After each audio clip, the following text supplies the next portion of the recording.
Hello friends, હું કિન્નરી. ભાઈ, મહિલા દિવસની વાતો ઘણી બધી થાય, હેપી વિમેન્સ ડેની વિશ પણ ઘણી બધી કરાય, પણ આજે આપણે મુલાકાત કરવા જઈ રહ્યા છે એક સ્ટ્રેન્થફુલ, સ્ટ્રોંગ અને સક્સેસફુલ સેલિબ્રિટી સાથે.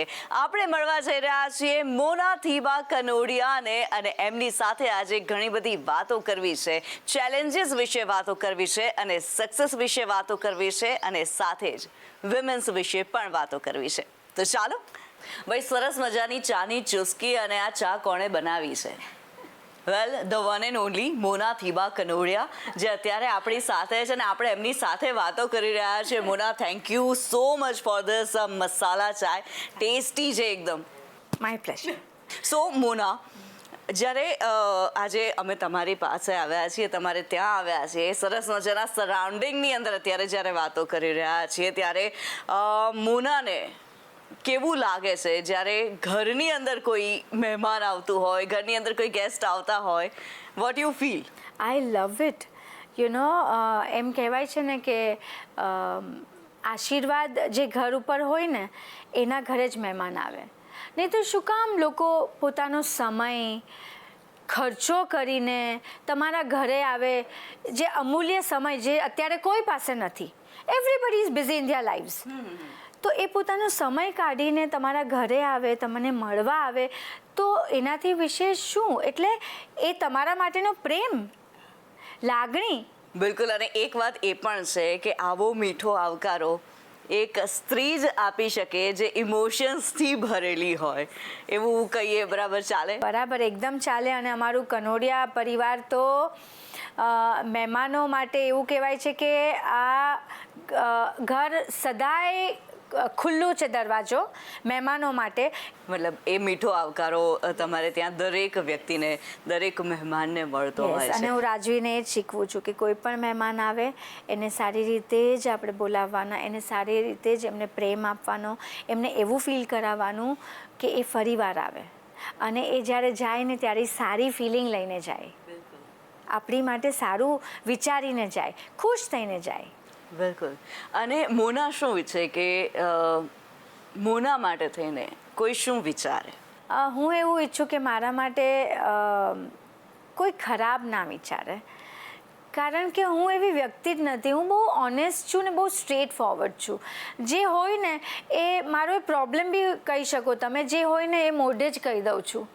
એટલે કદાચ ક્યારેક કોકને આમ ખરાબ લાગી જાય, સ્પષ્ટ વક્તા કહી શકીએ. હા, પણ મારા દિલમાં કંઈ ના હોય. યસ, આઈ એમ લિટલ શોર્ટ ટેમ્પર્ડ, એટલે ક્યારેક કંઈક ગુસ્સો કરી દઉં, પણ પછી મારા દિલમાં ના હોય. એ વ્યક્તિ માટે મને ક્યારેય નેગેટિવ ફિલિંગ ના હોય. એટલે અને હું આમ, મને જૂઠથી નફરત છે. હું પોતે ક્યારેય જૂઠ બોલતી નથી, અને હું સામેવાળું જૂઠ બોલે એ એક્સેપ્ટ નથી કરતી, ત્યારે મને ગુસ્સો આવે છે. એટલે હું એમ વિચારું કે મને બધા સમજે. સ્ત્રીઓની જો વાત કરવામાં આવે, જે સ્ટ્રેન્થ છે, સ્ત્રીઓની જે સ્ટ્રેન્થ છે, કોઈ બીજાની અંદર હોય જ ન શકે. True, I completely agree with you.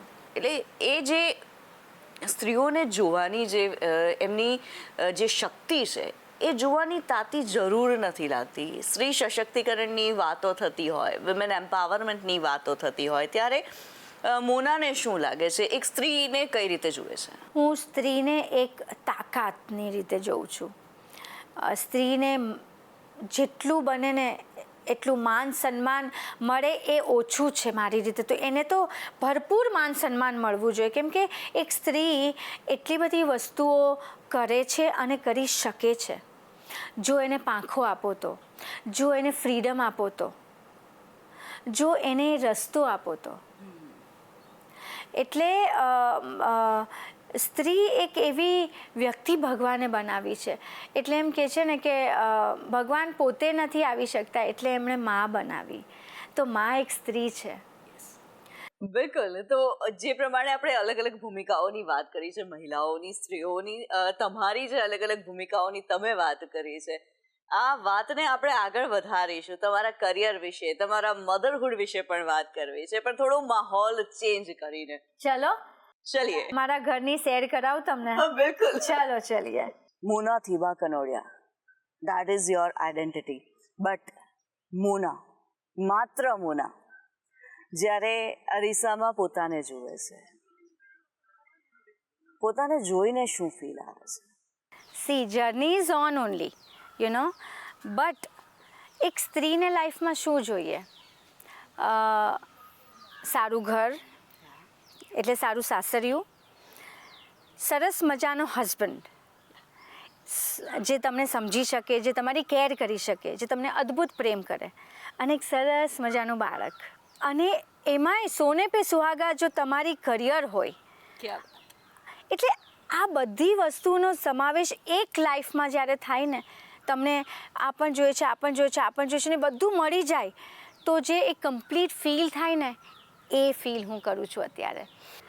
બધા એમ કહે ને કે વહુને દીકરીની જેમ રાખે ને, એકચ્યુઅલી અહીંયા એવું છે કે મને કામ નહોતું કરવું અને એ લોકો કે તારે કામ કરવું હોય તો તું કર. હા, તું કર. રાજવીર 2 વર્ષનો હતો ત્યારથી કહે છે, અને હું ડરી ગઈ. ના, મારે નથી કરવું, મારે નથી કરવું. ઊંધું બધાને એવું થાય કે અહીંયા because it is a traditional house, બધાને એવું થાય કે કદાચ આ લોકો ના પાડતા હશે, પણ અહીંયા ઊંધું હતું કે મોના જ ના પાડતી હતી, કેમ કે મને એમ હતું કે હું રાજવીરને અને કામને ન્યાય નહીં આપી શકું બેયને. તો મને જે બધું મળ્યું છે ને, એ હું એકચ્યુઅલી મને એમ થાય છે કે મેં ક્યાંક કંઈક સારા કર્મો કર્યા હશે કે મને આ બધી વસ્તુ એક સાથે એક જીવનમાં મળી છે, અને જે હું માણી રહી છું. મારું કમબેક થયું વિથ અ નાઇસ ફિલ્મ, અને એમાં મેચ્યોર લવ સ્ટોરી, એ પણ તમારા પોતાના હસબન્ડ સાથે. એટલે અમારો જે રોમેન્સ એક મેચ્યોરિટીના લેવલ પર આવી ગયો હોય. એટલે બહુ મજા પડી રહી છે લાઈફની, અને ભગવાનને હું આમ બહુ જ થેન્ક યુ કહું છું કે મને આટલી સરસ બ્યુટિફુલ લાઈફ આપી છે.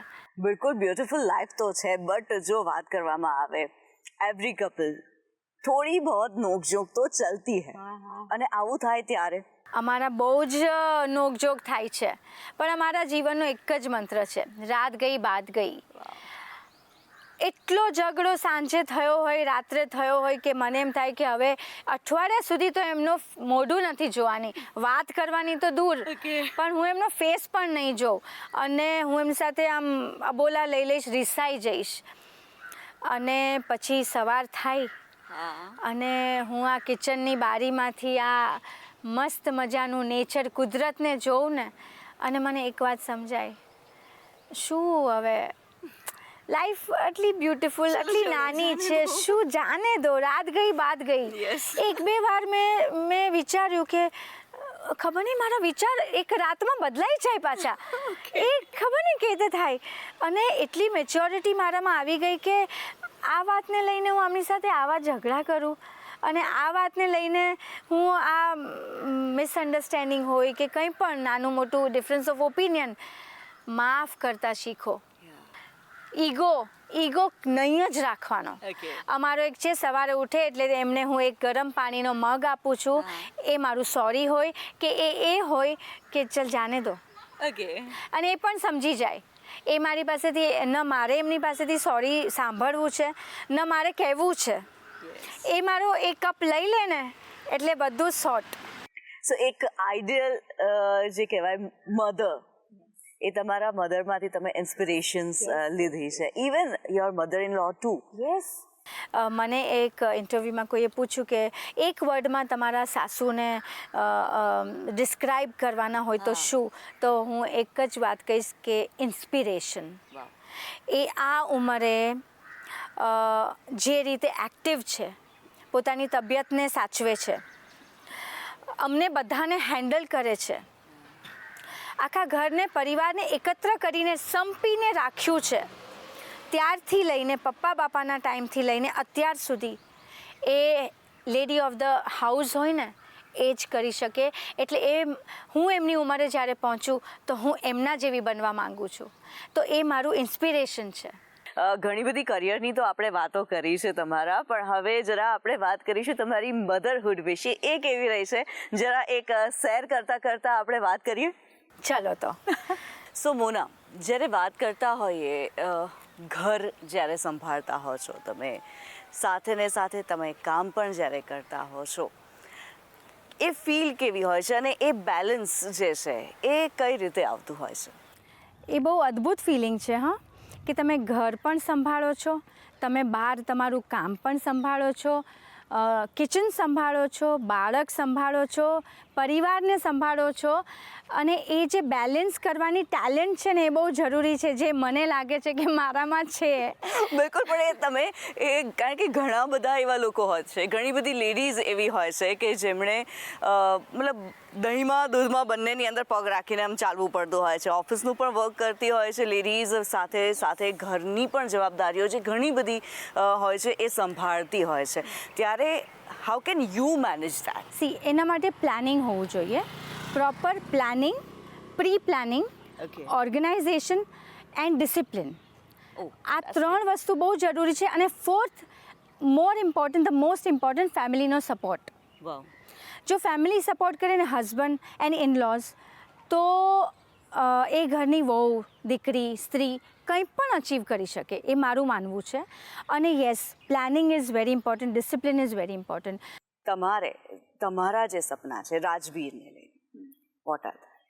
હંમેશા હું એક વાત રાજવીને કહું છું કે you have to respect women. કોઈ પણ છોકરી, કોઈ પણ સ્ત્રી, કોઈ પણ મહિલાને માન સન્માન આપવાનું જ, અને એમાં કોઈ પણ બાંધછોડ ગડબડ હું નહીં ચલાવું. કોઈક વાર ઘણા લોકો એમ કે oh, girls are driving the car એટલે she has to be slow, આણે આવી રીતે લીધું, આમાં છોકરી જ ડ્રાઈવ કરતી હશે. આ સેન્ટેન્સ મારી સામે એકવાર આવ્યું અને મેં ધધડાવી નાખી. તો અત્યારથી, અને દરેક માં એના દીકરાને આ જો જ્ઞાન આપશે ને, આ નોલેજ અને આ વાત એના ઝહેનમાં, એના માઇન્ડમાં આ ઉતારી દેશે ને, તો ક્યારેય કોઈ દીકરી, કોઈ સ્ત્રી, કોઈ મહિલા હેરાન નહીં થાય.